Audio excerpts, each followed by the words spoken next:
Vamos a comenzar hoy nuestra relación con nosotros mismos. Ya estamos en el último punto, lo cual no quiere decir que sea la última enseñanza, el último mensaje de esta serie. Ya hemos tocado nuestra relación con Dios, hemos dado una lista, digamos, de obligaciones o de deberes que tenemos con los demás. Esa lista está publicada en el Facebook de la iglesia. Si no la tienen, pues la pueden pedir. Eso quiere decir que nuestra relación con los demás, pues, tiene mucho que ver por nuestra parte.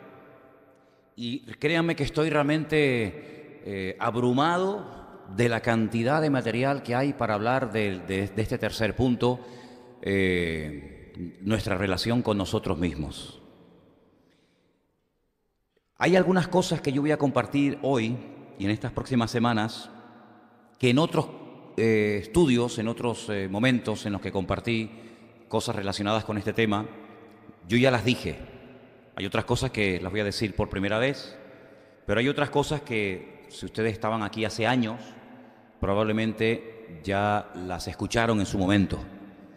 Pero es que partimos de la base que para poder llevarnos bien con nosotros mismos y con los demás y con el Señor, tenemos que conocer la estructura, tenemos que conocer nuestra esencia, de qué estamos hechos. Cuando decimos, no, porque yo, ese yo, ¿quién habla? ¿Quién es ese yo que habla? ¿Quién hay detrás de ese yo? Es que yo soy fulanito de tal, es que yo vivo en tal sitio, es que yo me dedico. Cuando tú dices yo, ¿quién está hablando? ¿Quién es? ¿Quién respalda ese yo?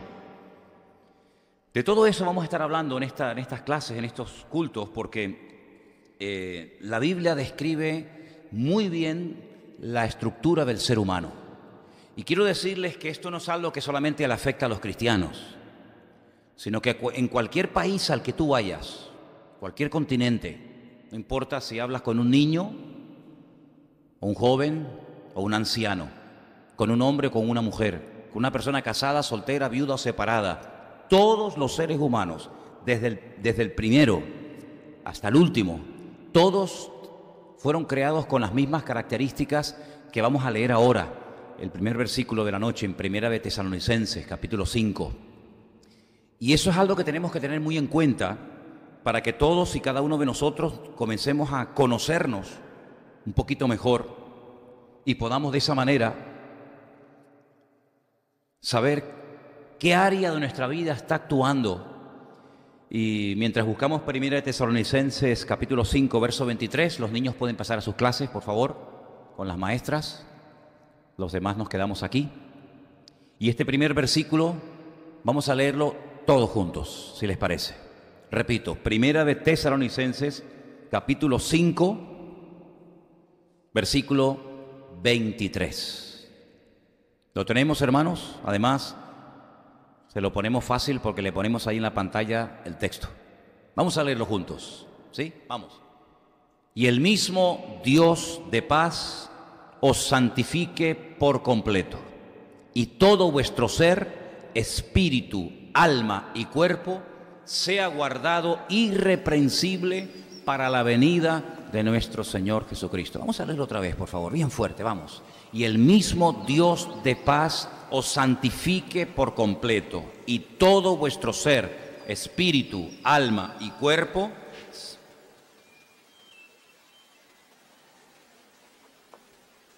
amén. Todos los seres humanos, absolutamente todos, los que existieron en el pasado, los que existen en la actualidad y los que aún no han nacido, todos los seres humanos tendrán cuerpo, alma y espíritu.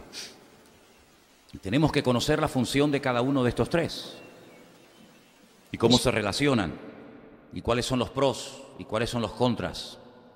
Y repito, no significa que porque una persona diga, bueno, pero yo es que no soy cristiano, yo no soy creyente, yo soy ateo, yo no creo de momento en nada, o creí y dejé de creer, no importa. Mira, incluso personas que tienen defectos físicos, ¿sabes? Personas que pueden ser cojos o mudos o ciegos, paralíticos, ¿verdad? Ellos también tienen un alma, un cuerpo y un espíritu. Puede ser que tengan problemas en la parte física. Incluso personas que tienen problemas mentales, personas que pueden tener un retraso, personas que pueden ser, que tienen síndrome de Down o que son retrasados o tienen algún defecto mental, esas personas, aunque aparentemente parece que no te entienden y que no se enteran de nada, esas personas tienen espíritu, alma y cuerpo, absolutamente todos. Y tenemos que conocer cuál es la función del cuerpo, cuál es la función del alma, cuál es la función del espíritu. Y la Biblia proporciona, ya digo, muchísimo material. Sobre todo, lo que vamos a tocar en el día de hoy, de estas tres áreas, espíritu, alma y cuerpo, lo que vamos a tocar sobre todo es el tema del alma. La Biblia está plagada de cientos de versículos donde aparece la palabra alma. Ahora, ¿qué es lo que ocurre? Tenemos que hacer siempre la correspondiente aclaración. Hay varias palabras para referirse al alma. Curiosamente, en hebreo no hay ninguna palabra para referirse a la palabra conciencia. Es curioso, ¿no? A la conciencia. Bueno, pues en hebreo no hay ninguna palabra en el Antiguo Testamento, en la Tanaj, que haga referencia al tema de la conciencia. Pero tenemos para la palabra alma dos palabras, nefesh y neshama. Una se utiliza como alma, pero solamente para referirse al alma del ser humano, ¿vale? Y la otra palabra se refiere también a la palabra alma, pero también hace referencia al alma animal. Algunos estarán preguntando, ¿pero los animales tienen alma? Te lo estoy diciendo. Te estoy diciendo que tienen alma animal, con otras características y con otras funciones. El alma humana es un área muy interesante de la vida del ser humano porque llega incluso hasta enfermarse. Y hay muchas personas que tienen enferma el alma y no lo saben. Y voy a ponerte una lista muy interesante acerca de enfermedades que puede contraer el alma. Y ahí las tenemos. Fíjate que la palabra desánimo o desaliento, desánimo, desaliento, son palabras muy parecidas, falta de aliento, falta de aire, falta de ánima, falta de alma. Son enfermedades típicas del alma, el desaliento, el desánimo, que produce lógicamente pues tristeza, ansiedad, miedo, melancolía, angustia, esa sensación de vacío constante, desgana, insatisfacción, opresión, insensibilidad o el otro extremo, hipersensibilidad, esos son problemas del alma, amargura, intranquilidad, inferioridad, falsa culpa, porque hay una culpa que es real, pero hay una culpa que es falsa, tú te la inventas, no tiene nada que ver con la realidad, pero tú te la autoimpones, ¿no? Tenemos también los extremismos, superioridad o inferioridad, todo esto son problemas que tienen que ver con el alma y lo vamos a ver. Una constante atracción por cosas dañinas o peligrosas, porque el alma altera la composición química del cuerpo y por eso hay gente que necesita grandes subidones de adrenalina. La adrenalina la produce el mismo cuerpo, lo que hace es que te acelera el ritmo cardíaco, te pone como una moto. Y la presión sanguínea es como cuando te echas un chorro de Ventolin, que te dilata los pulmones, los bronquios, y entonces lo que hace es que te pega ese subidón, y por eso hay gente que se tiene que tirar de un puente abajo con la cabeza para abajo, y por eso hay gente que tiene que hacer locuras, porque ese subidón de adrenalina es un placebo, es algo que te hace sentir más o menos bien. Intentas llenar el vacío de tu alma, de tu corazón, con esas cosas peligrosas donde te juegas la vida, cosas, por cierto, están prohibidas en la Biblia. Énfasis distorsionado por hacer y hacer cosas, da igual, no importa, siempre tienes que estar haciendo cosas, sobre todo para sentirte reconocido, como que has cumplido, ¿no? Tengo que hacer algo para que la gente vea que he hecho eso, y si no lo hago, como que me siento mal. Todo eso tiene que ver con enfermedades del alma. Y cuando una persona tiene el alma enferma, y cuidado, esto le pasa mucho a los creyentes, no piensen que esto es una cosa que le toca a los inconversos nada más. No, que yo soy creyente, no, espérate, vamos a ver ahora Cómo había creyentes que tenían enferma el alma y lo reconocían y lo admitían y pedían intervención divina. Cuando la persona tiene enferma el alma, no estamos hablando del espíritu, no estamos hablando del cuerpo, estamos hablando del alma. Y ahora vamos a definir qué es el alma. Pues no pueden crecer, no pueden crecer. Leen la Biblia, oran, vienen a la iglesia, pero no crecen, no maduran.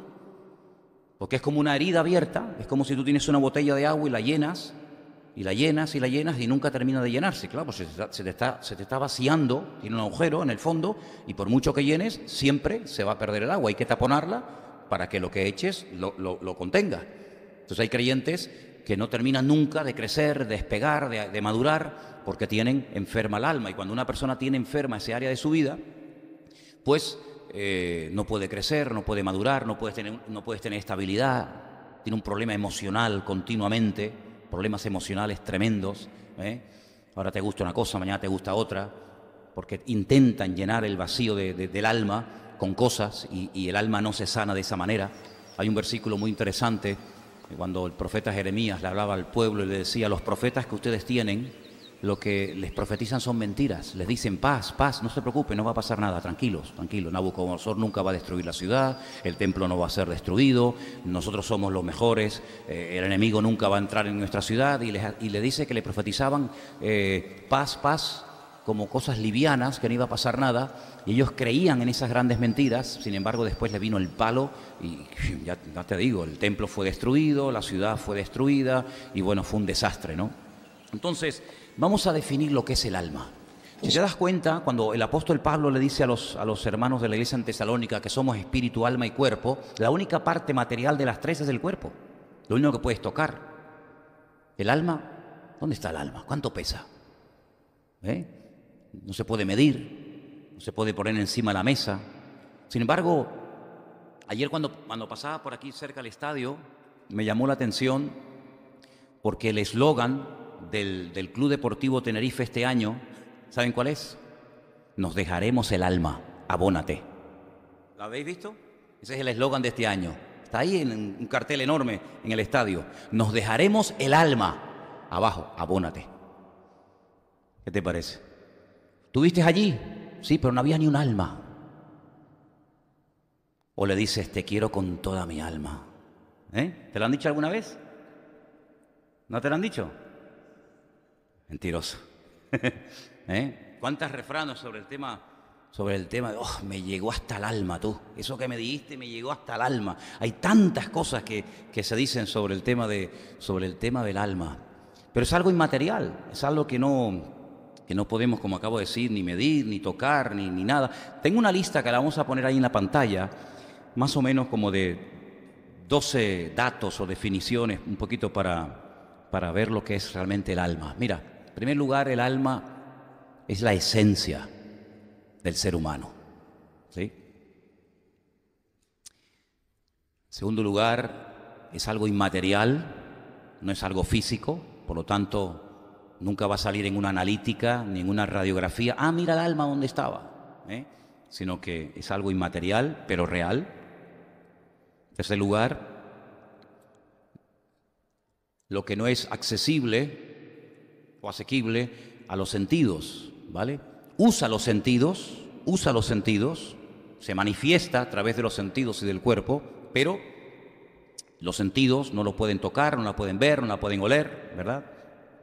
Esa palabra alma, nefesh, es el hálito de vida. Es decir, cuando el alma sale del cuerpo, la persona está muerta. Dice la Biblia que el cuerpo queda muerto, tiene todos los miembros, tiene todos los músculos, tiene todos los huesos, pero si no tiene el alma, está muerta. Luego, a veces la palabra nefesh se traduce, hay 780 versículos en el Antiguo Testamento donde aparece esta palabra, y a veces se traduce como vida.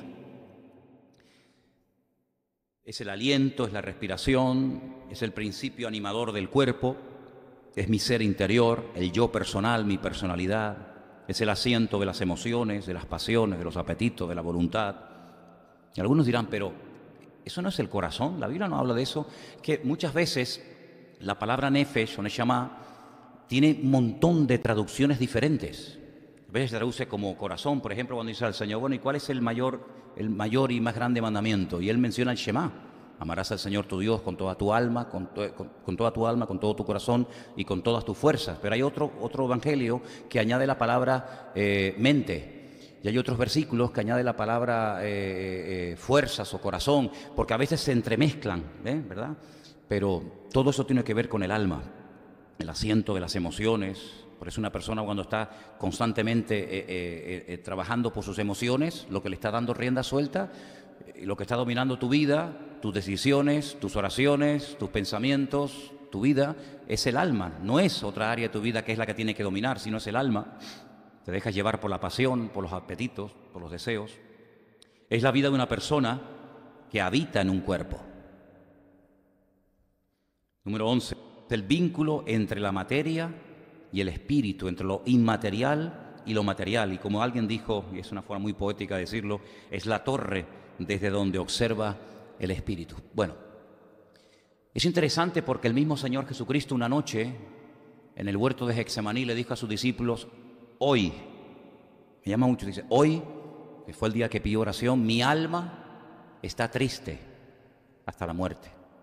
Mi alma está triste. Luego, el alma puede llegar a producir y puede llegar a sentir tristeza. Y tengo una lista, no son todos, por supuesto, es una lista inmensa, uno la ha terminado, pero tengo una lista muy interesante acerca de versículos donde aparece la palabra alma. Y yo les voy a ir citando algunos textos, por si quieren tomar nota, no sé si la han hecho. El Salmo 23, versículo 3 dice que Él confortará nuestra alma. ¿Habéis leído ese versículo, no? Confortará mi alma, me guiará por valle de sombra y de muerte, aunque me ande por valle de sombra y de muerte, pero Él confortará mi alma. El Salmo 19, verso 7 dice que la ley, y la palabra que aparece ahí es la Torá, las instrucciones, los mandamientos del Señor, restauran y convierten, transforman el alma. Es muy bonito ese texto, muy interesante. Así que el alma tiene que ser rectificada, tiene que ser domesticada, tiene que ser transformada. La parte anímica. El Salmo 41, verso 4, habla acerca de la sanidad. Sana mi alma, decía el salmista, sana mi alma. Interesante, ¿no? El Salmo 42, del 1 al 2, dice, mi alma tiene sed. ¿Lo habéis leído ese salmo precioso, no? Mi alma, como el ciervo brama por las corrientes de las aguas, así clama por ti, oh Dios, el alma mía, mi alma tiene sed de ti. ¿Cuándo vendré y me presentaré delante de ti? Decía el salmista, ¿verdad? El Salmo 97, verso 10 y el 121, verso 7, habla de que Él guarda las almas de sus hijos, de sus santos. Interesante. Salmo 107, 9, sacia y llena el alma. El Señor, por supuesto. Vimos en la historia que se ha leído esta tarde, la parábola, que aquel hombre cometió un error garrafal. Confundió la temporalidad de lo material con la eternidad del alma. Él pensaba que porque había prosperado materialmente, y de hecho tomó una buena decisión. Dice, bueno, si no me cabe toda la riqueza y si no me cabe todo lo que tengo que hacer ampliaciones. Es como cuando José le dijo al faraón, mira, va a venir una abundancia tan grande que lo que tienes que hacer es tomar medidas y si tienes 10 graneros tienes que construir 1000 más, porque te va a venir tanta bendición y tanta abundancia que si no lo guardas la vas a echar a perder. Bueno, pues este hombre, imitando, vamos a decir así, entre comillas, el consejo que José le dio al faraón, pues él dijo, ensancharé los graneros y guardaré toda mi riqueza y le diré a mi alma, ahí estuvo el fallo. En lo anterior no, lo anterior estuvo bien. Tomó medidas para guardar la riqueza, pero él confundió, él creía que con aquellas riquezas el alma estaba ya salvada y el alma no se iba a condenar, y entonces el Señor le dice, tú eres un necio, porque esta noche te vienen a pedir el alma y lo que has atesorado no te sirve absolutamente para nada. Luego los bienes materiales no traen restauración, ni sanidad, ni alivio al alma, sino a veces todo lo contrario. Porque hay un versículo que dice que las muchas riquezas no dejan dormir y descansar al rico. Los que no tienen nada no se preocupan por nada, pero los que tienen mucho se preocupan por lo mucho que tienen, por si acaso lo pierden o se lo roban o sabe Dios. Seguimos. Saca mi alma de la cárcel. Ese versículo es buenísimo. Saca mi alma de la cárcel para que alabe tu nombre. Si estaba pasando un momento tan duro y tan difícil, el salmista, creo que en este caso era el rey David, que le costaba alabar a Dios, no podía alabar a Dios. Le costaba respirar. No, hay personas que dicen, ay, no sé lo que me pasa, pero me falta hasta el aire. Pues tienes enferma el alma. Desaliento, es falta de ánimo, falta del alma. Y entonces el salmista decía, tienes que hacer algo, tienes que sacarme de la cárcel para que pueda alabar tu nombre, porque aunque quiera no puedo, porque mi alma está encarcelada. Es interesante notar que hay un tipo de mujeres en la Biblia que se les llama o se las conoce como mujeres cazadoras de almas. Interesante esto, ¿eh? Cazadoras de almas. Proverbios 6:26. Y también dice que el alma sin conocimiento perece y se desenfrena. Otro versículo también de Proverbios. Encontramos en el libro de Proverbios muchos versículos que hablan del alma, muchos. Y me he dado cuenta de que hay proverbios que hablan del alma corrompida, del alma que defrauda, del alma prosperada, del alma que se regocija por el deseo cumplido, ¿verdad? Muchas sensaciones que puede llegar a sentir el alma. Mateo 11:29, el Señor Jesucristo ofrece descanso para el alma cansada. No vamos a estar leyendo todos estos versículos porque ustedes se dan cuenta que es muchísimo el material que tenemos, pero si ustedes quieren pueden ir anotándolos y después tranquilamente en casa los pueden leer. Él ofrece descanso para el alma. Aquí no está hablando del espíritu, aquí no está hablando de la mente, aquí no está hablando del cuerpo, está hablando del alma, el alma cansada.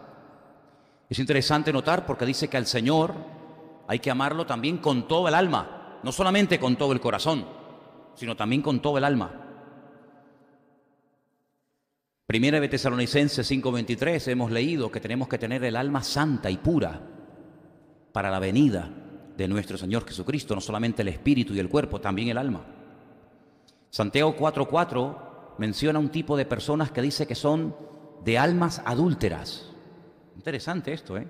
Se puede ser un adúltero en el alma y se puede ser un adulto en el aspecto físico. Dice, ustedes son gente adúlteras en el alma. Interesante. Es como aquellas mujeres que dice que fueron viudas mientras el marido vivía, dice que vivieron en viudedad perpetua y el marido estaba vivo. Pues estos son adúlteros del alma.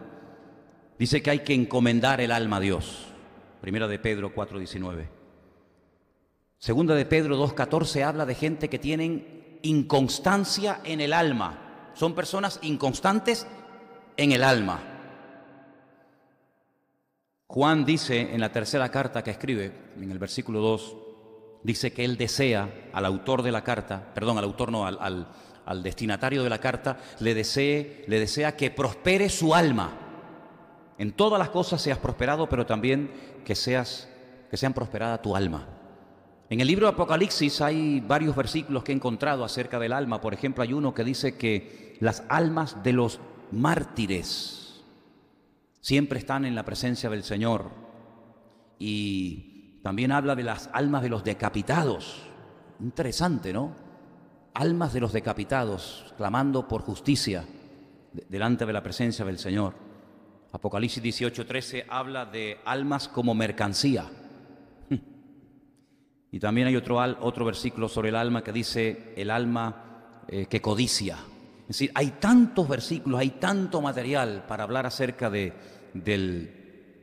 tema del alma. Ahora, es interesante porque cuando vamos a la palabra nos encontramos que una de las cosas que el Señor nos dice es que el espíritu, ahora no me voy del tema, pero sígame el hilo, el espíritu del hombre a consecuencia del pecado está muerto. ¿Alguien puede leerme, por favor, Efesios 2:1? Vaya buscándolo y cuando lo tenga me levanta la mano y me dice que me lo va a leer. En Efesios 2:1 se nos da a entender que de las tres áreas que conforman el ser humano, espíritu, alma y cuerpo, el espíritu está muerto, pero puede llegar a tener vida por una experiencia que ahora explicaremos cuál es. ¿Quién tiene Efesios 2:1? Sonia, bien fuerte.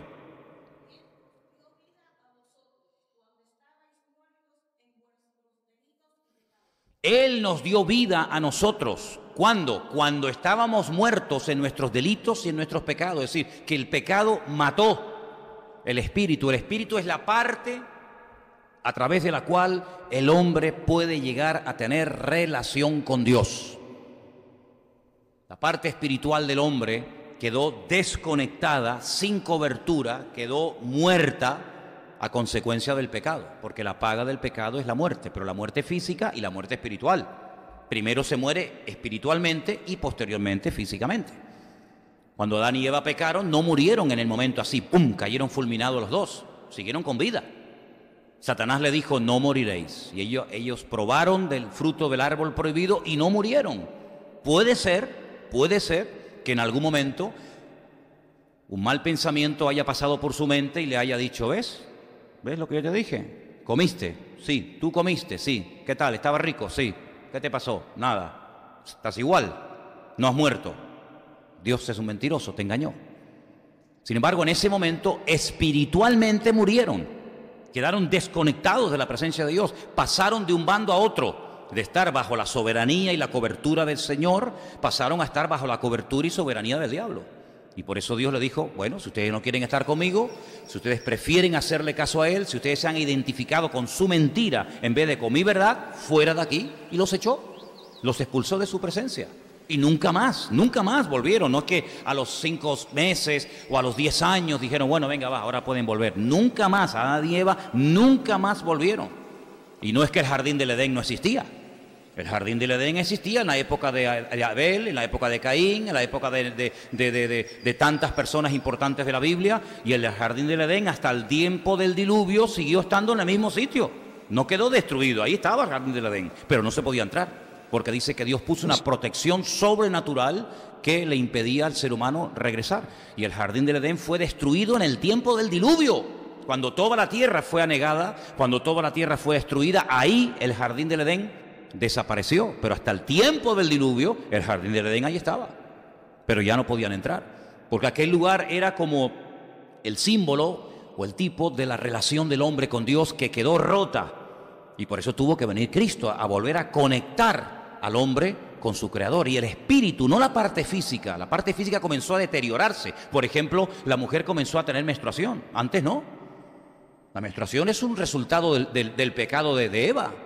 Ella comenzó a experimentar dolores a la hora de parir, cosa que si antes hubiera parido antes del pecado, no hubiera parido sin dolor. Imagínate, yo pienso, ¿no? Tantas mujeres que paren con dolor y tienen 7, 8 hijos. Si no tuvieran dolor, tendrían 20 o 30, ¿no? Imagínate tú, ¿no? ¿Y el hombre qué empezó a sentir? Pues el hombre comenzó a perder humedad. El hombre comenzó a secarse. ¿Cómo? Pues perdiendo humedad, sudando. ¿Quiere decir que Adán no sudaba? No. Adán no sudaba. Pero a raíz del pecado, el hombre comenzó a perder agua, comenzó a secarse. ¿Qué te parece? Y la tierra ya no era la misma. Si el pecado lo cambió todo, lo distorsionó todo, físicamente siguieron iguales, aunque ellos comenzaron a notar enfermedades, dolores y finalmente la muerte. El alma seguía estando viva, pero el espíritu quedó muerto. Y ahora ese versículo que se ha leído esta tarde, y Él os dio vida cuando estabais muertos en vuestros delitos y pecados. ¿A qué se refiere? Si yo no estaba muerto el día que fui a la iglesia y alguien me predicó del Señor, yo no estaba muerto, yo entré y salí por mi propio pie, nadie me llevó, nadie me cargó. Yo sentía, yo tomaba decisiones, yo iba de un lugar a otro, porque mi alma estaba dentro de mí, pero mi espíritu estaba muerto. Por eso el Señor llama a la experiencia de recobrar la vida del espíritu el nuevo nacimiento. Amén, hermanos. Dice, si no nacen de nuevo, y este concepto nadie lo enseñó jamás, ni Isaías, ni Jeremías, ni Daniel, ni nadie, sino solamente Cristo por primera vez emplea el término nacer de nuevo. Claro, por eso Nicodemo, que era un principal entre los judíos, dice, yo no entiendo esto, yo no sé a lo que te refieres, porque nunca nadie nos ha hablado de que hay que nacer de nuevo. Nos han dicho que hay que ir al templo a presentar sacrificios. Nos han dicho que tenemos que confesar nuestros pecados. Nos han dicho tantas cosas, pero el nuevo nacimiento es un concepto que yo no sé qué es. ¿Te refieres que tenemos que nacer otra vez? ¿Meterme en el vientre de mi madre y nacer? Y entonces el Señor se le queda mirando a este gran maestro del judaísmo, un gran rabino de la época, y le dice, pero ¿cómo es posible que tú, siendo maestro de Israel, maestro de la Torá, tú no sepas lo que te estoy diciendo? Tú has captado la letra, pero no has captado el espíritu de la letra. Y entonces le explica que hay que nacer del agua, hay que nacer del espíritu. Ah, amigo.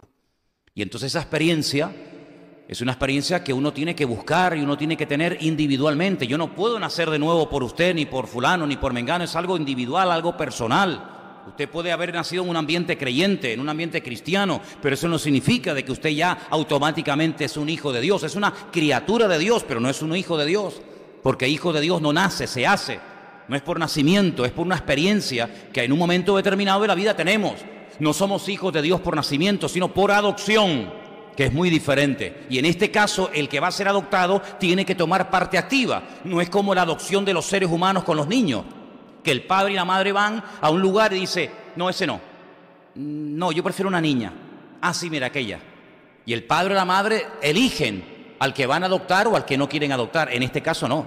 En este caso Dios quiere adoptar como hijos suyos a toda la raza humana. Pero la pregunta es, ¿quieres que yo te adopte? ¿Quieres que sea tu padre? Y algunos dicen no. Muy bien, pues ahí te quedas.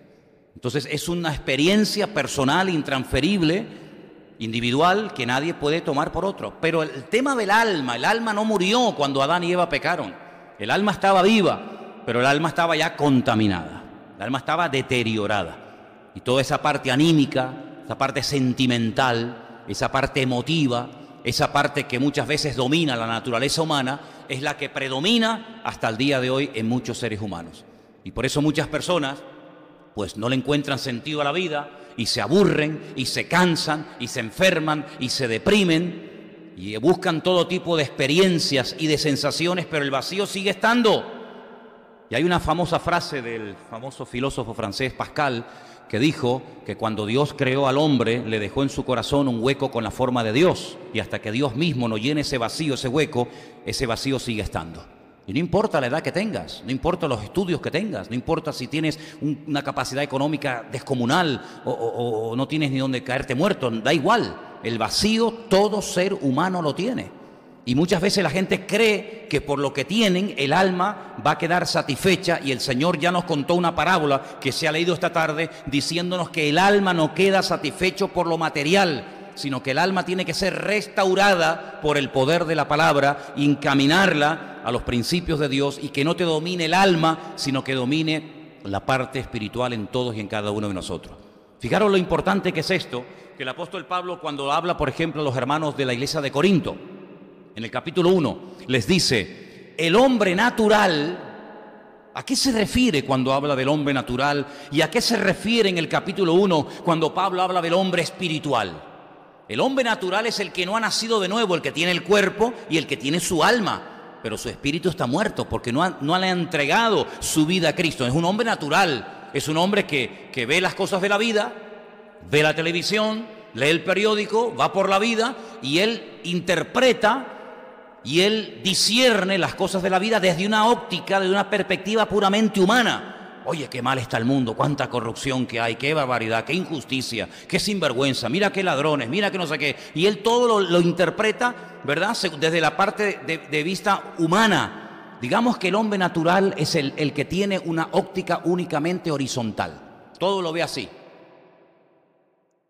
O es porque papá fue malo, o es porque la mujer me abandonó y se fue con otro, o es porque el político este es un desgraciado y es un ladrón y no sé qué, o es porque... Y todo lo ve siempre de una óptica así muy natural. Todo tiene una explicación muy científica, todo tiene una explicación muy humana. Sin embargo, el hombre espiritual es la persona que tiene alma, lógicamente, que tiene cuerpo, evidentemente, pero que su espíritu ya no está muerto. Pero tiene otra percepción de la vida que dice, un momento, es que detrás de esa corrupción, detrás de esa guerra, detrás de este problema, detrás de esta circunstancia, hay factores espirituales que a veces dominan y controlan a los políticos, a las familias, a las naciones, a los gobernantes, y entonces te das cuenta que detrás de Nabucodonosor hay poderes espirituales que utilizan al títere de turno para traer tiranía al pueblo. Y te das cuenta que detrás del faraón, claro, si tú eres un hombre que no tienes una percepción y un discernimiento espiritual, tú dices, este es un desgraciado, este es un sinvergüenza que está haciendo un abuso del poder porque cualquiera le lleva la contraria al faraón. Pero cuando llega un José y le dice, no, un momento, es que tú podrás ser un faraón y podrás tener mucha autoridad y podrás tener mucho dinero, pero es que tú no eres ni capaz de entender lo que significa una vaca gorda y una vaca flaca. Tú no eres capaz de entender el mundo espiritual porque tú vives en otra dimensión. Tú vives en otro nivel. Y todo lo interpretas diciendo, no, que me van a venir a atacar por la izquierda. Es que vienen con 20.000 y tenemos que afilar las espadas y los cuchillos, prepárense. Pero cuando una persona tiene un discernimiento espiritual, como el Señor Jesucristo evidentemente lo tenía, le dijo a Pedro, hijo de Jonás, Satanás. Y Pedro podía haber dicho, no, yo no soy Satanás. Yo soy Pedro. No. Satanás, apártate de mí. Pero si está hablando Pedro. No, está hablando el diablo a través de la boca de Pedro. Y el diablo sabe hacer eso. Porque la primera vez que el diablo habla en la historia de la humanidad no habló por sí mismo. Habló a través de la boca de un animal.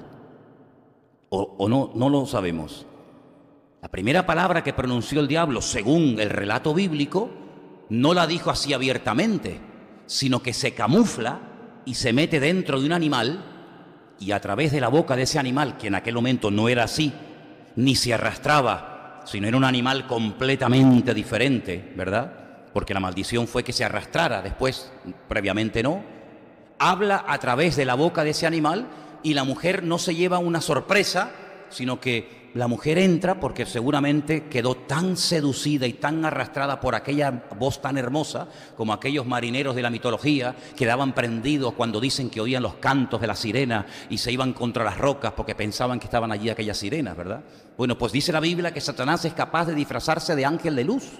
Satanás es capaz de disfrazarse de pastor, de político, de futbolista, de cantante, de pintor, de torero, de bombero, de lo que haga falta, con tal de llevar a la gente a su terreno, y cuando te tienen su terreno, amigo, ya eres hombre muerto, ¿te das cuenta?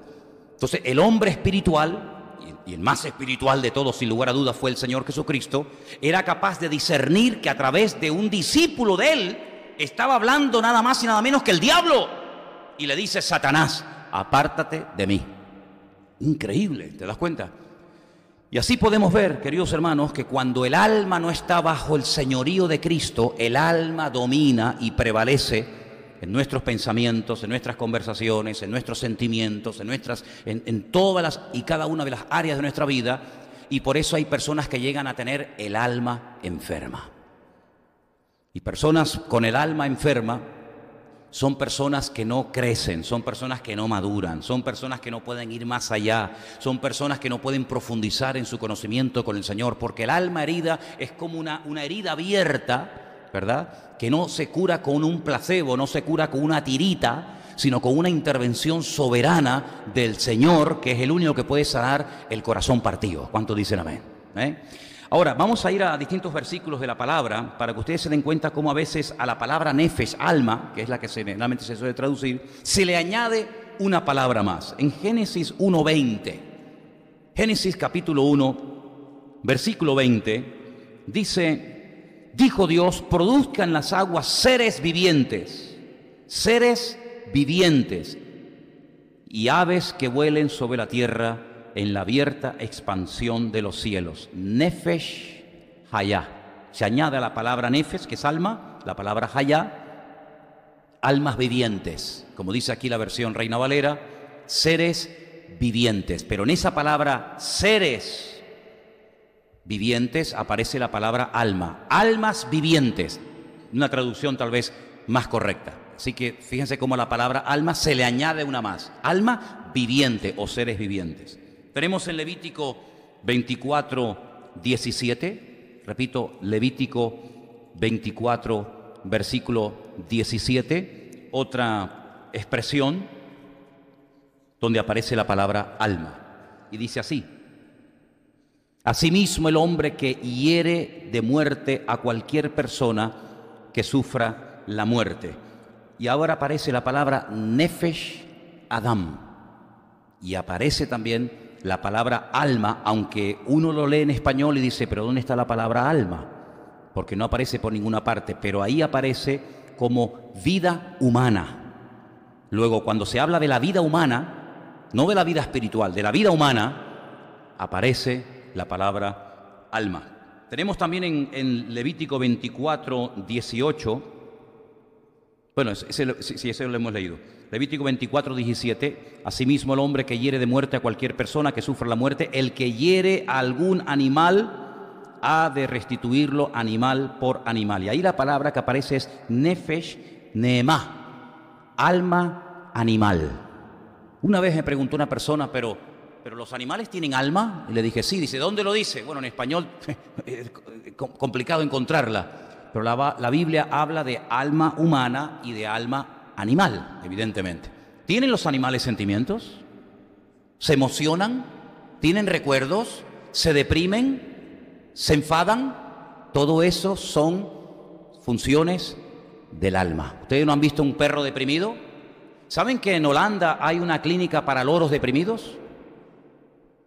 El loro es un animal que vive un montón de años, 70 y pico, 80 años. Y comenzaron a darse casos de loros, de papagayos, de cacatúas, que comenzaron a arrancarse las plumas y no querían comer y se agachaban la cabeza y se quedaban como tristonas y se deprimían y se morían. Y descubrieron que era cuando el dueño se iba de vacaciones y se la dejaba a otra persona, se sentía como abandonada y entraba en depresión. Y entonces los holandeses, que son muy listos, pues inventaron una clínica. No sé cómo curan de depresión a un loro. Sinceramente no tengo ni idea qué terapia utilizan. Si lo sacan de paseo, lo llevan al loro parque a ver a otros primos o a ver otras partes de la familia, no sé cómo lo hacen, pero también se deprimen. ¿No han visto un perro celoso? ¿No habéis visto perros celosos? Ay, amigo, ¿coge celos un perro? ¿Cómo se puede poner celoso un perro? Ay, amigo, tenemos unos amigos en la península, bueno, conocidos, que tenían un loro que cantaba alabanzas, ¿te acuerdas? Más levantaba, iba así la mano no, el ala. Hacía alabaré, alabaré, alabaré, alabaré. Era una cosa increíble. Y este loro, pues era el niño bonito de la casa. Cuando ella quedó embarazada, el loro todas las mañanas salía de la jaula, subía a la cama y le daba como besitos y la despertaba. Pero yo no sé qué rayo vio el loro. Creo que fue ya cuando el niño había nacido, que como que le pegó un empujón al loro. Y el loro dice que agachó la cabeza y se fue caminando con un viejito, solito. Pero amigo, al rato vino el loro, le metió un picotazo aquí a la hermana, a la chica, en el labio, se lo traspasó. Y el marido, claro, si tiraba, le arrancaba el labio, tú imagínate, ¿eh? Pues dice que no lo estranguló al loro de milagro, de los celos que le cogió al chiquillo. Pues ya no era el número uno. Hay algunos que tienen espíritu de loro también, ¿eh? Ponen celosos cuando, ¿eh? Claro que cogen celos, y claro que se deprimen. ¿Cuántos perros van a la tumba del dueño y ahí se echan y no quieren comer, no quieren beber, se mueren de pena? Y eso es normal, es que esas son reacciones típicas del alma. Es un alma animal. Pero claro, si no tuvieran alma, primeramente que estarían muertos, pero en segundo lugar, no podrían ni desanimarse, ni deprimirse, ni enfadarse, ni ponerse celosos, porque son características del alma. Ahora, hay un autor llamado Maimónides, yo me he leído prácticamente todos sus libros. Es un hombre que nació en España, vivió en Córdoba, murió fuera de España, en Israel, y él tiene un libro muy interesante que habla acerca de la estructura del alma. Claro, si tuviéramos un médico, él nos podría hablar, nos podría dar conferencias impresionantes acerca del aspecto humano, ¿no? Y del corazón, y del hígado, y del pulmón, y de esto y aquello, ¿no? Pero en ese libro he encontrado cosas muy interesantes acerca de la estructura del alma, que no vamos a hablarla todas hoy, pero sí se las voy a mencionar, porque el próximo día, Dios mediante, vamos a hablar de ello. Y las 5 facultades del alma, demostradas bíblicamente, son las siguientes. Hay una facultad del alma que se llama o se conoce como la facultad nutritiva o vegetativa. Ya hablaremos de ella en su momento. Facultad nutritiva o vegetativa. La facultad sensitiva es otra característica del alma. La facultad imaginativa. Ay, amigo, hay gente que vive en el mundo de la imaginación. Es bueno tener imaginación, sobre todo los niños tienen mucha imaginación. ¿Por qué? Porque en esa edad el alma domina mucho sobre la naturaleza del crío. El niño se imagina cosas impresionantes y no es que el niño esté loco, es que el alma tiene la capacidad de imaginar y de conservar incluso hasta llevar al terreno de la realidad, entre comillas, lo que imagina.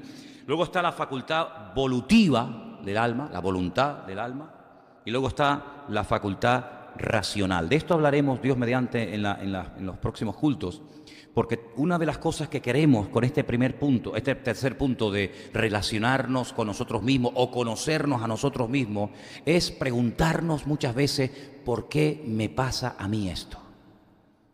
¿Por qué yo soy así cuando yo no quiero ser así? ¿Hay alguna gente aquí así? No respondan. Gente que dice, pero si yo en el fondo quiero ser abierta y llevarme bien con todo el mundo, pero no me llevo con nadie, ni siquiera conmigo. Hay algunos que no se pegan cachetadas a ellos mismos porque les da vergüenza, si no hasta la harían, ¿verdad? Hay gente que dice, pero yo ¿por qué voy como una temporada bien y de repente me entra un bajón, me entra un desánimo, me entra una cosa que, un no sé qué, que no sé ni cómo definirlo ni cómo llamarlo? Todo eso, queridos hermanos, tiene que ver muchas veces con el aspecto del alma, con la parte emocional, no con la parte espiritual, porque la parte espiritual, que ya hablaremos en su momento, se va desarrollando con el estudio de la palabra, con nuestra relación con el Señor, es un día a día, es un trabajo diario, pero el alma, queridos hermanos, nos lleva dominando toda la vida. Yo no sé cuándo usted nació de nuevo, yo no sé desde cuándo tú eres, vamos a decir, no me malinterprete, un hombre, una mujer espiritual. Me refiero que tú ya has nacido de nuevo, has tenido tu encuentro con Cristo. Puede ser que hace un año que tuviste esta experiencia, pero a lo mejor tienes 40 años. Quiere decir que durante 39 años tú no fuiste una persona dirigida por el Espíritu. Entonces, ¿quién te dirigía a ti? El alma. Es decir, que hay personas que han llevado más tiempo bajo el dominio o en el terreno del alma que en el terreno del Espíritu. Y ahora, ¿cómo hago compatible, cómo hago que prevalezca la parte espiritual por encima de mi parte anímica? Hay personas que la nostalgia, el recuerdo de algo, nunca se va de su vida. Y claro, lógicamente, el ser humano tiene la capacidad de recordar, pero el recuerdo no puede ser un tormento, porque cuando uno espera volver al recuerdo del pasado, puede llegar a tener una herida en el alma que te puede llevar a la depresión más profunda. Vives, tienes nombre de que vives, pero estás muerto, le dijo el Señor a una congregación entera en el libro del Apocalipsis. Entonces, hermano, todo esto es importante que nosotros lo podamos conocer para que podamos decir, bueno, lo que me está pasando a mí en este momento no es un problema que el diablo me está atacando, porque claro, aquí hay un problema, y es que mucha gente cuando pierde el control y no sabe lo que le está pasando, automáticamente le atribuyen al otro, le atribuyen al enemigo lo que está pasando en su vida. Es como decir, yo voy por la carretera y se me enciende una luz roja en el coche. Y la luz roja me indica que tengo que poner aceite ya urgentemente, o agua. Y entonces dice, este maldito gobierno, si tuviéramos a otro partido, si tuviéramos otro gobierno, a mí no se me hubiera encendido la luz roja del coche. Tú puedes echarle la culpa a un agente externo, pero el problema es que tu coche se está quedando sin agua o sin aceite, y tú que eres el conductor, porque el coche no se va a poner aceite a sí mismo, ni agua, ni nada, tú que eres el conductor, el que manejas el volante, el que tienes la autoridad sobre esa máquina, tienes que tomar medidas urgentes. Y entonces aquí vemos, queridos hermanos, que tenemos al Señor como nuestra autoridad y como nuestra cabeza, pero Él no anula mi voluntad, Él no anula las facultades de mi alma, pero ese alma me ha dominado durante tantos años y yo me he dejado llevar tanto y me he dejado arrastrar por las emociones y pasiones de mi alma, que ahora resulta que yo reacciono en base a lo que siento. Cuidado con eso. Hay gente que reacciona en base a lo que sienten, y la pregunta es, ¿y si no sintieras eso, reaccionarías o te comportarías igual? Es tan complejo todo esto, ¿verdad, hermanos? Tan complejo todo esto. Por eso la Biblia nos describe cómo era Cristo como persona por dentro. ¿Verdad que no sabemos, porque la Biblia no lo dice, si era rubio o era moreno? Cada uno se lo imagina, ¿verdad? Y no, Jesús era moreno. No, pues yo me lo imagino rubio. Rubio, Señor, rubio, por favor. Pues yo me lo imagino alto. Otro dice, yo no creo que fuera tan alto tú. ¿Y tú crees que era flaquito? Cada uno tiene una imaginación diferente. El alma, ¿verdad? La rienda suelta, amigo.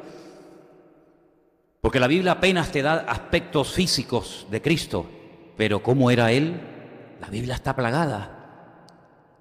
No hay una máquina que haga así y te saque una fotografía del alma. Hay máquinas que te sacan fotografías del cuerpo, de lo externo, de lo material. Y ahí tenemos, mira qué foto me saqué. Hay gente que está obsesionada, ¿no? Venga fotos, y así, y asado, y de todos los lados, ¿no? Ya no saben ni cómo ponerse. Y tenemos máquinas hoy en día que sacan fotografías de dentro de tu cuerpo, las famosas radiografías, ¿no? Y los escáneres y todo eso. Pero se ha inventado la máquina que fotografía el alma, el estado anímico, ¿verdad que no? Pero la Biblia es un libro extraordinario que, permítame la expresión, le sacó una fotografía a la esencia de Cristo. Y encontramos en las bienaventuranzas, ¿verdad?, la descripción de la naturaleza humana de Cristo. Cómo se emocionaba, cómo lloraba, lo que sentía, lo que le hacía estar bien, lo que le hacía estar triste.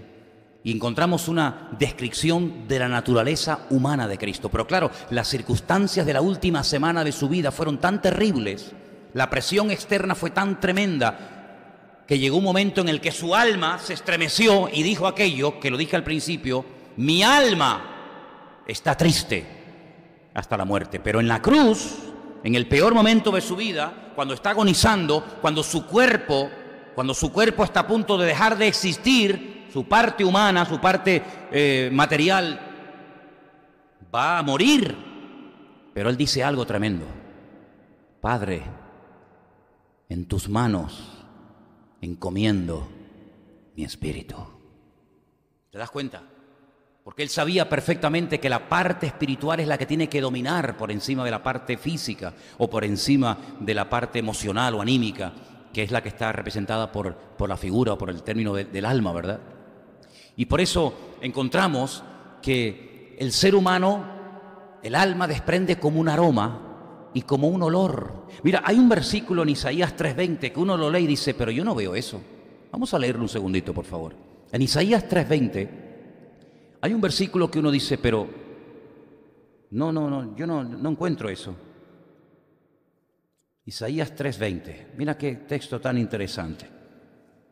Habla acerca del juicio, de la intervención divina sobre la tribu de Judá, cuya capital era Jerusalén.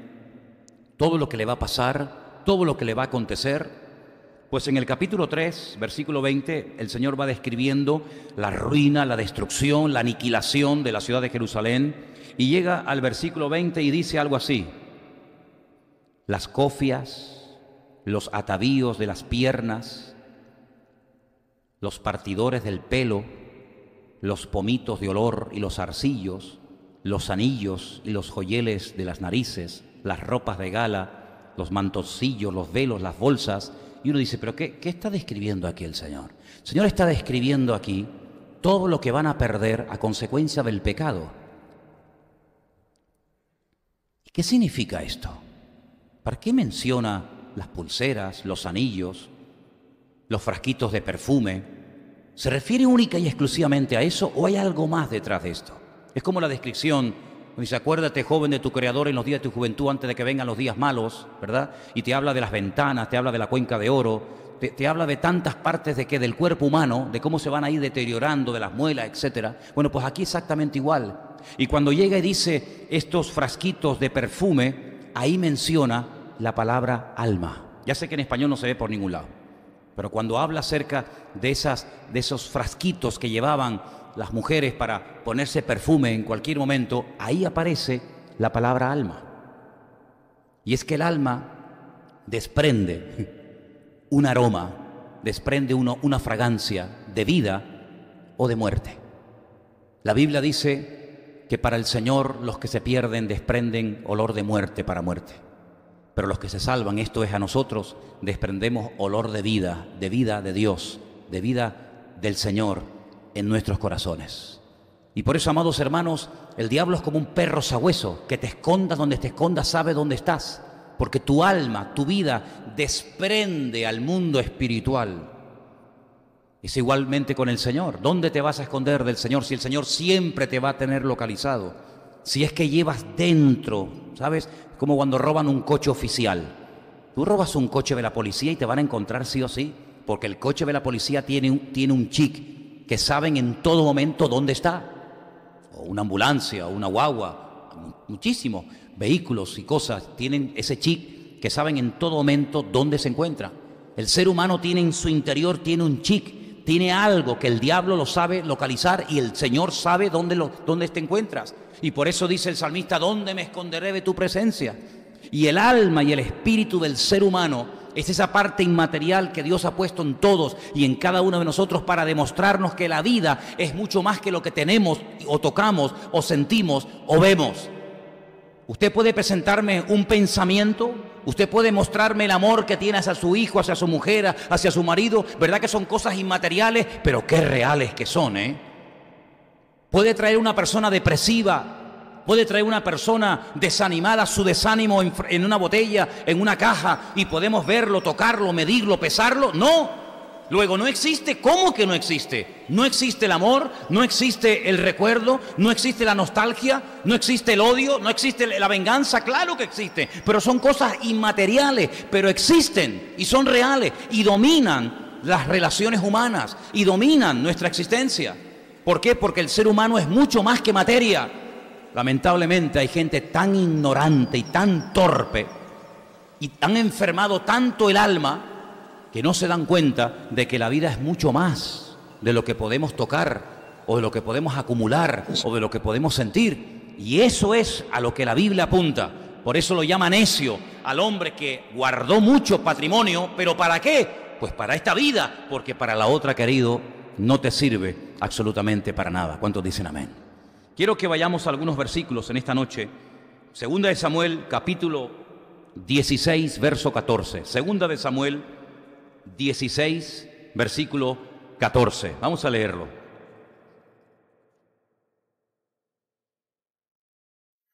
Y el rey y todo el pueblo que con él estaba llegaron fatigados y descansaron allí. Hay gente que siempre está cansada. Y tú dices, pues si no he hecho nada. Si me he levantado a las 3 de la tarde para que no se me hiciera tarde para dormir la siesta. ¿Verdad? Si me levanto a las 5, ¿cuándo duermo la siesta? Hay que despertar, ¿no? ¿Verdad? Ese cansancio constante y permanente que por mucho que duermas no se termina de ir. ¿Eso a qué se debe? Se debe a que el alma no ha sido tratada en su momento como debía de ser, como tuvo que ser tratada. Y vas por la vida leyendo la palabra, juntándote con amigos y viajando y leyendo y comprando y no sé qué y no sé cuánto, y está bien, pero no le has dedicado tiempo a restaurar tu alma. Y la Biblia habla de que el alma tiene que ser restaurada, porque el alma ha sido un caballo salvaje que nos ha llevado a terrenos, a experiencias, a sensaciones, a recuerdos, a personas, etcétera, etcétera, etcétera. Es como una puerta que en su día abrimos y que no cerramos. Y creemos en nuestra ignorancia que porque nos hemos convertido y porque ahora hemos añadido a la mochila al Señor y la Biblia y el culto y los jóvenes y la iglesia y no sé qué y no sé cuánto, creemos que esa área de mi vida ya quedó borrada o quedó anulada o quedó solucionada. Pues no, Señor. Hay cosas que tienen que ver con la parte anímica, con recuerdos, con el alma, con emociones, con sensaciones, etcétera, etcétera, que en cuanto te vienen a la mente, te vuelven otra vez a hacer sentir mal. Mira, hay gente que cuando huelen a ciertas cosas, automáticamente le vienen recuerdos a la cabeza. ¿Saben lo que me pasó una vez a mí en Estados Unidos? En Estados Unidos me pasó que yo fui a un supermercado y pasé por un puesto donde había tamarindos. ¿Saben lo que son los tamarindos, no? Yo no había comido esa fruta, el tamarindo, en años. Pero cuando yo pasé por ese puesto, yo lo olí y yo cogí uno y lo comí. Enseguida me vinieron los recuerdos de mi infancia, cuando yo vivía en Venezuela. Porque yo aquí en España no había comido, que yo sepa, tamarindo, pero a mí ese olor me recordó a mi infancia. Hay personas que huelen perfumes y te recuerdas a aquel novio o aquella novia o aquel país o aquella cosa. Hay gente que escucha músicas, cuidado, hay gente que escucha músicas y en tu subconsciente, donde trabaja el alma, hay recuerdos y por eso hay músicas que es mejor no volver a escucharlas. Y hay personas que cuando pasan por ciertos y determinados lugares o cuando ven ciertas y determinadas películas o podríamos poner 1000 ejemplos, automáticamente te vienen cosas que tú crees que porque eres cristiano has superado, pero no es que se han superado. Porque una cosa es dejar el pecado y otra cosa es que el pecado te haya dejado a ti. Son dos cosas muy diferentes. Dicho de otra manera, una cosa es que tú hayas mejorado y otra cosa es que tú hayas cambiado. Y el alma, dice la Biblia, que tiene que ser restaurada. Ahora, el alma tiene una característica muy interesante. Y es que el alma, por la palabra de Dios, puede llegar a ser tratada y puede llegar a estar sometida al señorío de Cristo Jesús. ¿Cuántos dicen amén? Por eso es muy bueno, y nosotros no practicamos eso, lamentablemente.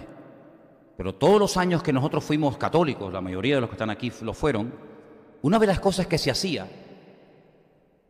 que prácticamente no existe en el mundillo evangélico, es la confesión de pecados delante de Dios por nombre y apellido. Cuando íbamos delante de aquel Señor, ¿te acuerdas? No era suficiente con decir, Padre, vengo arrepentido. No, Él te sacaba, por lo menos a mí. ¿Y cuándo fue? Bueno, dime cuándo fue. ¿Y con quién fue? ¿Y dónde fue? Y te hacía, un cuestionario que le contabas toda la vida. Porque la confesión de pecado no solamente era de llegar y decir, me arrepiento de mi pecado, ¡pum!, fuera, ya está. Sino que había que confesarlo con el deseo de no volver nunca más a cometer ese pecado. Y eso aquí en la iglesia evangélica se ha perdido. Hemos llegado a convertir la conversión en algo tan simplón y tan fácil que creemos que porque una persona levante la mano en un culto y repita una oración ya es salvo, ya ha pasado de muerte a vida, ya está todo solucionado. Y eso no es verdad. Eso no es verdad. Hay cosas que hay que confesar, hay cosas que hay que declarar, dejarla. Hay cosas que hay que decir, yo pequé en esto y en aquello. Y quiero arrepentirme delante de Dios y no ser tan genérico y no ser a veces tan ingenuo y creer que por repetir una oración que no está ni en la Biblia, la famosa oración del pecador. ¿Dónde rayos está la oración del pecador en la Biblia? ¿Cómo se convertía la gente en la Biblia? Pero yo no veo a Pedro, a Pablo, a Santiago, a Juan diciendo, a ver, levanten la mano. ¿Cuántos quieren aceptar al Señor? Repitan conmigo, Señor Jesús, vengo a ti arrepentido, pero en esta tarde, aquí. Yo no veo eso por ninguna parte. La conversión era algo mucho más profundo que eso. Es un trato directo con la persona. Nuestra naturaleza humana nos ha dominado tanto tiempo. Hemos hecho tanto tiempo la voluntad de la carne, la voluntad del alma, que ahora cuando llegamos al Señor nos cuesta subirnos al carro y nos cuesta cambiar del modelo y la filosofía de vida. ¿Por qué? Porque tu alma te ha estado dominando durante toda tu vida. Tú has sido un esclavo de las pasiones bajas de tu alma. Y no hablo de pecados vergonzosos, sino hablo a veces de cosas que Cristo no haría. Bueno, pues todo lo que Cristo no haría es lo que al alma le encantaría hacer y dominarte a ti. Y por eso tenemos que pedirle al Señor que ese área de la vida tan importante sea sanada y restaurada para que ahora no vivas por sentimientos, no vivas por emociones, no vivas por malos recuerdos, sino vivas guiado por el Espíritu, porque los que son hijos de Dios, estos son guiados por el Espíritu de Dios, dice la Biblia. El alma es engañosa, el corazón es perverso. Hoy siento una cosa, mañana siento otra. Los sentimientos, las emociones son como la arena del mar. Sopla y sabe Dios dónde está ese granito de arena. Ahora estaba aquí, mañana está allá y mañana sabe Dios dónde. Por lo tanto, el creyente no tiene que ser guiado por emociones, por pasiones, por sentimientos, por yo siento, yo creo, a mí me parece, sino tiene que ser guiado, como dice la Biblia, por el Espíritu de Dios. Porque dice la Biblia que esos son hijos de Dios, los que son guiados por el Espíritu de Dios. Pero ¿cómo van a ser guiados por el Espíritu de Dios si su espíritu no está conectado al Espíritu de Dios?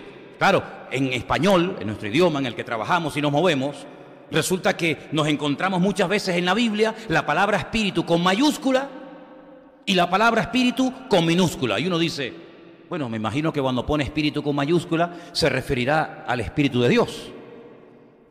Y cuando pone espíritu con minúscula, pues se referirá al espíritu humano. Pero, ¿sabe? Muchas veces no es así. Muchas veces no coincide, porque yo he estado leyendo un montón de versículos en esta semana donde muchas veces al espíritu humano se le pone con mayúscula.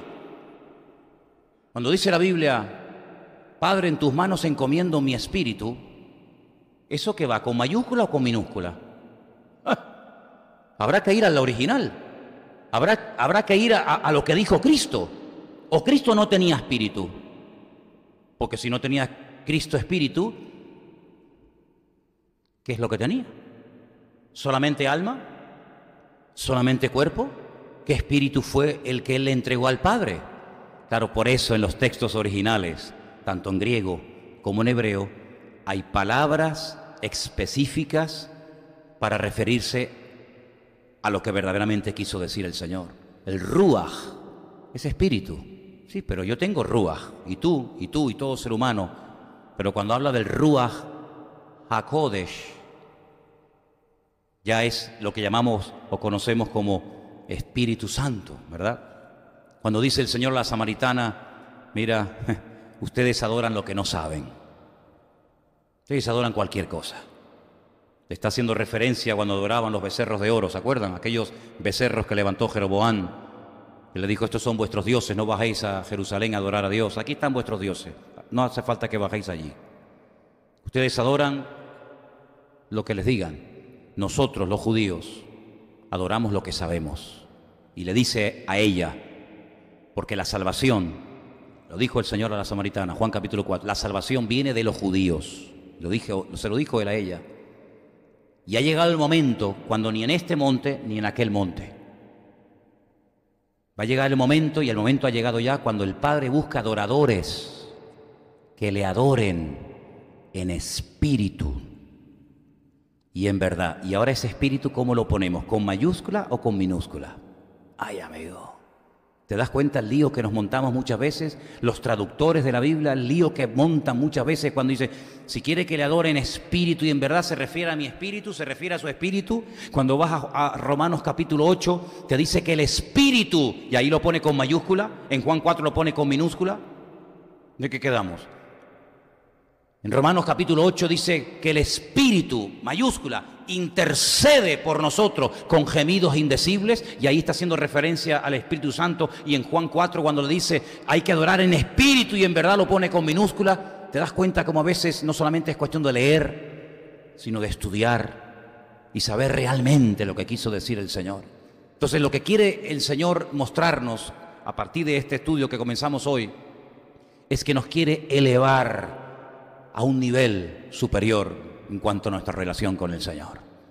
Todos y cada uno de nosotros tenemos una parte anímica, tenemos una parte emocional, una parte sentimental. Y eso no es malo. Si yo siento, si yo recuerdo, es porque el Señor me ha dado la capacidad de poder sentir, de poder recordar, de poder tomar decisiones. Pero cuidado, ahora nosotros ya no vivimos para nosotros mismos. Ahora tenemos a un dueño, a un Dios, una cabeza, una autoridad, que es el Señor. Y ahora yo no le informo a mi Señor lo que siento o lo que creo que voy a hacer. No. Ya esa etapa de mi vida se acabó. Esa es la parte anímica, esa es la parte del alma. Voy a hacer esto y aquello. Hermanos, quiero que oren por mí porque mañana voy a hacer esto y aquello. ¿Quién lo va a hacer? ¿Quién te ha dicho que lo hagas? ¿Y quién te ha dicho que se tiene que hacer así? A lo mejor es al revés de lo que tú has decidido. Es el alma la que está dominando, la que está controlando. Sin embargo, cuando el Señor Jesucristo, que sabía la Biblia de memoria, porque Él era la Biblia encarnada, imagínate el nivel, cuando Él llega al Padre le dice, que no se haga mi voluntad, sino la tuya. Yo pregunto, y termino, si en ese momento se hubiera hecho la voluntad del Señor, ¿hubieran salido las cosas como tenían que salir? ¿O hubiera ocurrido algo totalmente diferente a lo que leemos en los últimos capítulos del Evangelio de Mateo, Marcos, Lucas y de Juan? Si en ese momento, repito, la voluntad personal e individual del Señor se hubiera hecho, ¿para qué tuvo que orar que no se haga mi voluntad, sino la tuya? Porque Él reconoció, Él discernió que en ese momento, si se hacía su voluntad como ser humano, si se hacía su voluntad propia y personal, los acontecimientos iban a ser muy diferentes. Probablemente no se hubiera dejado prender, Probablemente no hubiera sido necesario que Pedro le cortara la oreja al siervo del sumo sacerdote. Seguramente no hubiera ido a la casa de Caifás a ser interrogado y posteriormente a la fortaleza de la Antonia donde vivía Poncio Pilato, y no se hubiera dejado, digamos, dar con el látigo. Seguramente los acontecimientos hubieran sido muy diferentes, y era Cristo, era el Señor Jesús, pero él reconoció que su voluntad en ese momento no era la correcta. ¿Y qué hizo? Ahí chocaron los trenes, ¿verdad? Es como cuando un tren viene en una dirección a toda velocidad y por la misma vía viene otro tren a toda pastilla. Si chocan los dos trenes va a ser un desastre. Uno de los dos tiene que frenar. Uno de los dos tiene que cambiarse de vía urgentemente para dejar pasar al que tiene que pasar.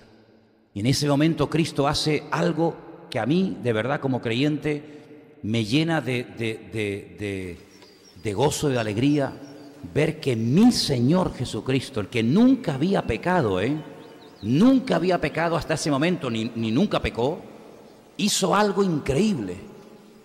Renunció, puso por tierra su voluntad y dijo: que no se haga mi voluntad, sino la tuya. Si tuvo que tomar una decisión que cambió el rumbo de la historia. Sin esa decisión, tú y yo no estaríamos sentados en esta tarde escuchando su palabra en esta iglesia. Amén. Fíjate hasta qué punto podía haber cambiado el rumbo de la historia, la eternidad, el cielo, el infierno, la salvación, etcétera, si en ese momento él no hubiera renunciado a su voluntad.